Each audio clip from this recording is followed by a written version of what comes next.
And Michael Moore is joining us now live from Detroit. Michael, thanks very much for coming in. You want to respond? Well, first of all, you want to respond to anything we just heard? Yeah, I'd like about 10 minutes to respond to give us a couple headlines, what you'd like to say. I don't talk in sound bites. So that report was so biased. I can't imagine what pharmaceutical company ads coming up right after our break here.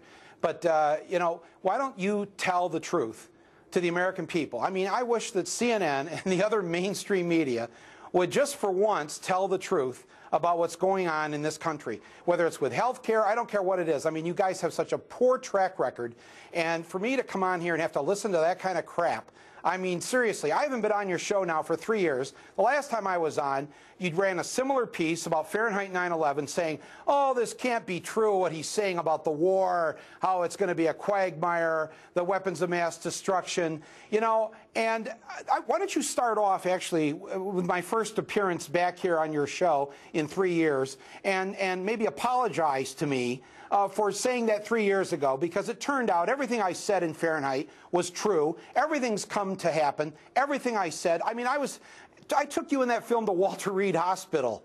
And it took 3 years before you or any of the rest of the mainstream media would go to Walter Reed Hospital and see what was happening to our troops. So for me to have to sit here and listen again to more crap about socialized medicine or how the Canadians have it, you know, worse than us and all this, all the statistics show that we have far worse health care than these other industrialized countries. We're the only ones that don't have it free and universal.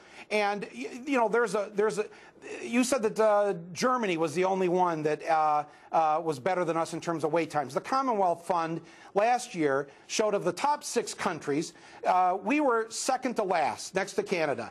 It showed that Britain, for instance, 71% of the British public, when they call to see a doctor, get to see the doctor that day or the next day. It's 69% in Germany. It's 66% in Australia.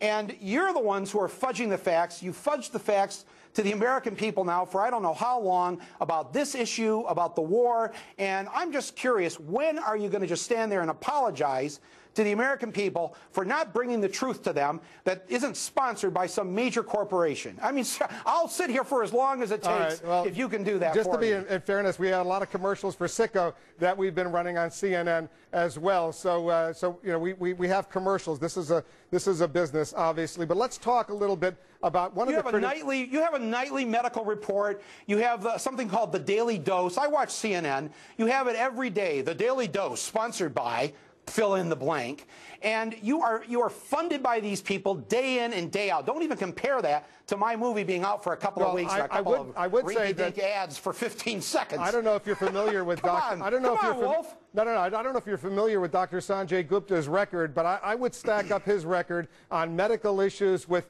virtually anyone in the business.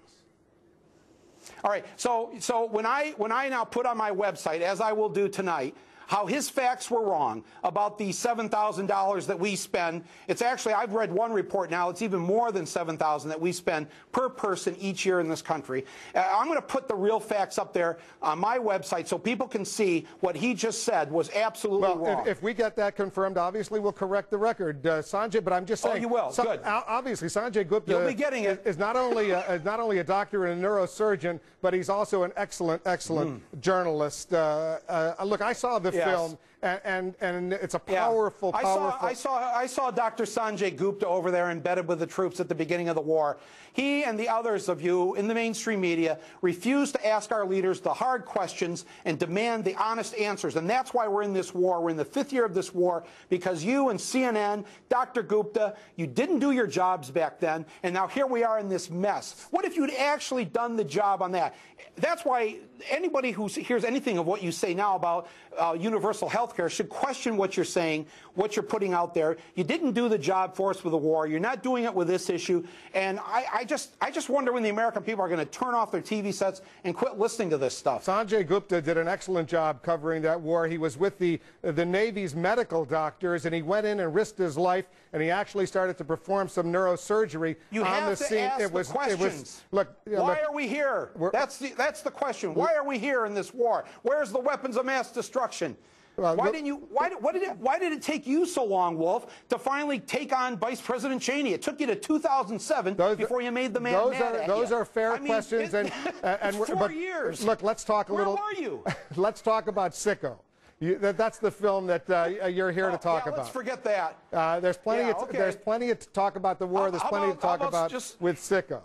Let's I just haven't seen you in 3 years, so I was just wondering how you felt after 3 years of not seeing me. Michael, after you trashed Fahrenheit, and said I was wrong about, oh yeah, this war was.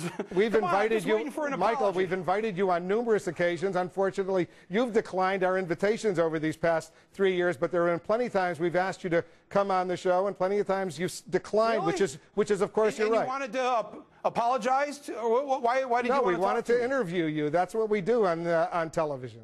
Let's talk about. You don't have to apologize to me. Maybe just apologize to the American people and to the families of the troops for not doing your job. Here's a question. 4 years ago, we wouldn't be in this war if you'd done your job. Come on, just admit it. Just apologize to the American people. Which of the presidential candidates who are out there right now do you think would do the best job fixing the nation's health care system? Well, the Democrats have to be asked some very specific questions.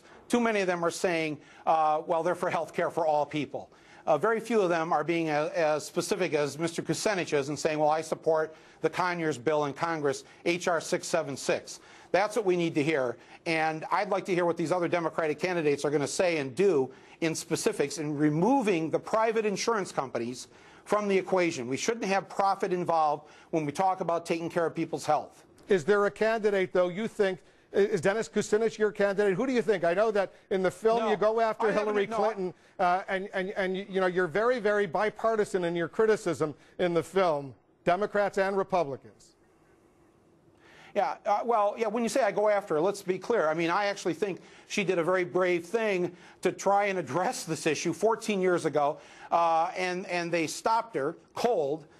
They went after her with the same kind of, you know, trash pieces I just had to watch, and so that stopped her. And now we've had to suffer through 14 more years of having no universal health care in this country. Our own government admits that because the 47 million who aren't insured, we now have about 18,000 people a year that die in this country simply because they don't have health insurance.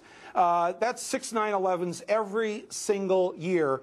And if you times that by 14, since Mrs. Clinton was unceremoniously removed from the agenda here, she hasn't been able to talk about this. She hasn't really put forth her specific plan. I'm hoping that the people who've gone to my movie, the people that are concerned about this issue, will write to Mrs. Clinton and say, please, universal health care that's free for everyone who lives in this country. It'll cost us less than what we're spending now lining the pockets of these private health insurance companies, of these pharmaceutical companies. So there's still a chance to have some, I think, effect on people like her. And, of course, there's one candidate who isn't even in the race yet. I don't know if he ever will be, but he was right about the war before it began, unlike CNN. Did I mention that? You did. And he's right about global warming, and he's right on this issue, too. Al Gore. All right, the Democrats, by and large, most of them support some sort of major health reform, including universal health care, which is what you support. I want you to listen to what Rudy Giuliani, the Republican frontrunner, said at the Republican debate that I hosted up in Manchester, New Hampshire. Listen to this. Okay. Free market principles are the only things that reduce costs and improve quality.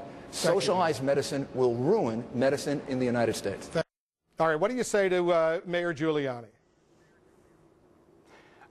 So he's saying that he hates Medicare? He's saying socialized medicine will ruin medicine in the United States. Ask a doctor if they'd rather have a Medicare patient or somebody who's got a lousy HMO, because they know at least Medicare the government will pay them, send them a check, and not have to fight an hour on the phone just to get the $15 office visit paid for. I mean, seriously, we have one of the largest socialized medicine systems in this country. It's called Medicare and Medicaid. And while it's underfunded and too much of the control of it has been handed over to private companies, we've already proven that we can do things like that and Social Security and other things very well. So I hope that he wasn't attacking help for senior citizens, because That's what it sounded like to me. I got a whole bunch of questions. Unfortunately, we're out of time. But if you stick around, we're out of time. If you stick around, we're going to do some more. I'll see you in 3 years. No. Stick around. We'll tape some more. We'll run it tomorrow. We want to make sure you get your chance. Oh no! You see, that's the deal, Wolf. There's no taping with me, as you know. It's rare that they put me on live, and to your credit, thank you for doing that. And you can see why they generally don't like to have me on live because a lot of that would have been cut out. Well, no. Thank you for having me on. I really appreciate it. We're not going to cut a second of it out if you want to tape something. You'll run it unedited. And we'll run it unedited, and people can go to my. People can go to your website. It's a free country. They can find out the truth, whatever it is. About Dr. Sanjay Gupta, they can find out about his facts, right? We can find that out, right? Absolutely. Michael Moore, thanks very much. Stand by. Michael Moore has got a new film called Sicko. Let's check in with Lou Dobbs to see what's coming up right at the top of the hour. Lou, what are you working on? Wolf,